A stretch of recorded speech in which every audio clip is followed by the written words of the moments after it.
We decided that Saddam Hussein ought to accept something very similar.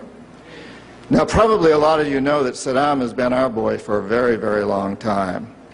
You may remember Abdul Karim Qasim, who was president of Iraq in the early 60s. Qasim came up with a unique concept. He said, Iraqi oil ought to go to benefit the Iraqi people. How novel is that?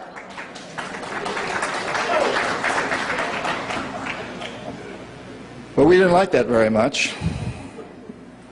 He began to tax the oil companies, particularly the British and some American companies, and threatened to nationalize our oil companies. And so we decided that Qasim had to go. The CIA sent an assassination team.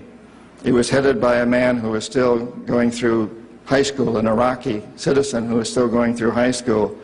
They riddled Qasim's car with bullets on the streets of Baghdad and missed him.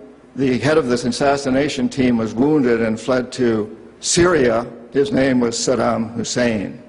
He was a CIA agent in those days, an assassin for us. He failed. He was our boy. He was our man.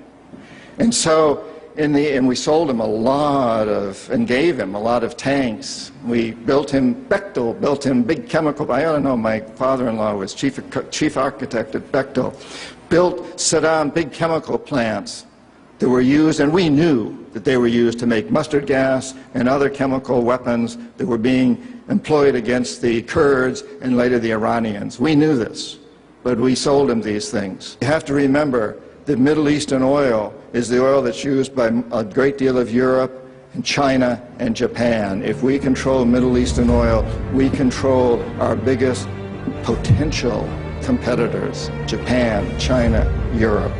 So it's very important that we do that.